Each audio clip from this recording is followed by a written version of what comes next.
சிங்காசனத்திலே வீற்றிருக்கிற சர்வ வல்லமையுள்ள தேவனுக்கு மகிமை உண்டாவதாக. கிறிஸ்துவுக்குள் பிரியமான உங்கள் ஒவ்வொருவருக்கும் என் அன்பின் வாழ்த்துதலை தெரிவித்துக் கொள்கிறேன். இந்த நாளுக்கான கர்த்தருடைய வார்த்தை நீதிமொழிகள் 27ஆம் அதிகாரம் 12வது வசனம். விவேகி ஆபத்தைக் கண்டு மறைந்து கொள்ளுகிறான், பேதைகளோ நெடுக போய் தண்டிக்கப்படுகிறார்கள். அமேன். பாருங்களேன், விவேகி ஆபத்தை கண்டு மறைந்து கொள்ளுகிறான் அப்படின்னு சொல்லி ஆண்டவர் சொல்லியிருக்கிறார்.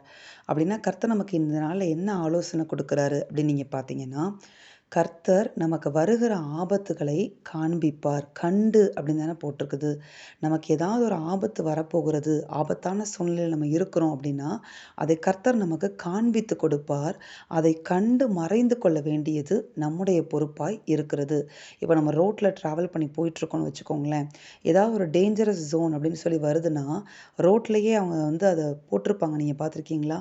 இது டேஞ்சரஸ் ஜோனு, இந்த பகுதியில் மெதுவாக செல்லவும், ஆபத்தான பகுதி, மெதுவாக செல்லவும் அப்படின்னு சொல்லி அவங்க போட்டிருப்பாங்க. நம்மளுக்கு காண்பித்து கொடுப்பாங்க அதை.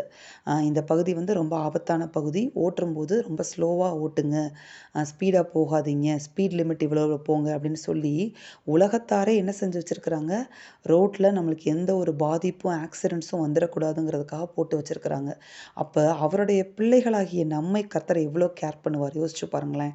அந்த ஆபத்து வருவதற்கு முன்பதாகவே கர்த்தர் உங்களுக்கு என்ன செய்வார்னா இதே போல் காண்பித்து கொடுப்பார். அப்படி காண்பித்து கொடுக்கும்போது நீங்கள் என்ன செய்யணும்னு பார்த்தீங்கன்னா, அந்த ஆபத்தை கண்டு மறைந்து கொள்ள வேண்டும். இதுக்கு உதாரணமாக நம்ம பார்க்க போனால், ஆண்டவராகிய இயேசு கிறிஸ்து பிறந்து குழந்தையாக இருந்த பொழுது யோசேப்பு கிட்ட ஆண்டவர் என்ன செய்கிறார், சொப்பனத்தில் ஏரோது பிள்ளையை கொலை செய்ய வகை தேடுகிறான், நீ பிள்ளையும் தாயையும் கூட்டிக் கொண்டு எகிப்து தேசத்துக்கு போ அப்படின்னு சொல்லி சொல்லப்படுகிறது யோசேப்புக்கு.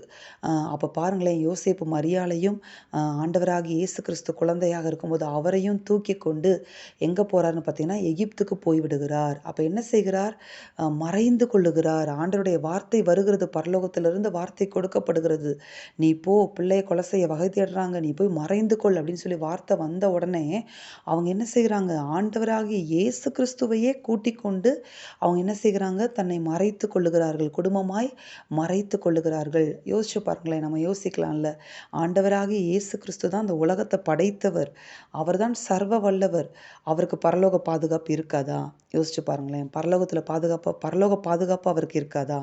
அப்படிப்பட்ட பரலோக பாதுகாப்பு உடையவரையே யோசேப்பும் மரியாளும் அவர்களுடைய பங்குக்கு அவங்க ரெஸ்பான்சிபிலிட்டி எடுத்து பாதுகாக்க வேண்டியது அவசியமாக இருந்தது.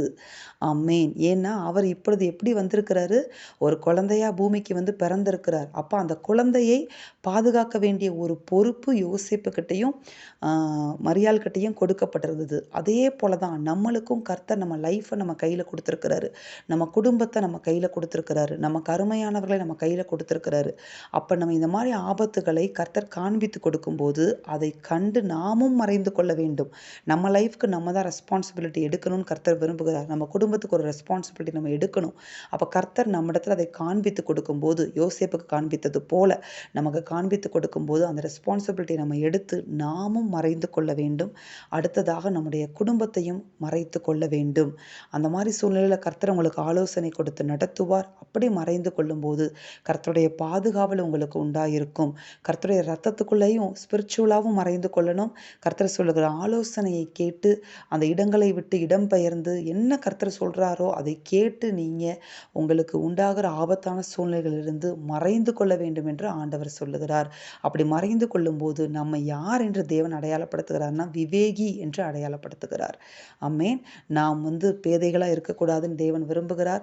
அதனால் பேதைகளைப் போல நெடுக போய் தண்டிக்கப்படாமல் விவேகியாக இருந்து ஆபத்தை தேவன் முன்கூட்டியே காண்பித்து கொடுக்கும் பொழுது நாம் மறைந்து கொண்டு தேவனுடைய வார்த்தைக்கு கீழ்ப்படிந்து நடந்து கொள்வோம். கர்த்தர் நம்மை தப்புவிப்பார், ஆபத்திலிருந்து தப்புவித்து நம்மை ஆசிர்வதிப்பார். ஆமென். நான் ஜெபிப்போமா? எங்கள் அன்பின் பரலோக பிதாவே, நீர் கொடுத்த இந்த வார்த்தைகளுக்காக எமக்கு கோடி ஸ்தோத்திரம். இந்த வார்த்தையின்படியே நீர் எங்கள் ஒவ்வொருவரையும் ஆசிர்வதிங்கப்பா.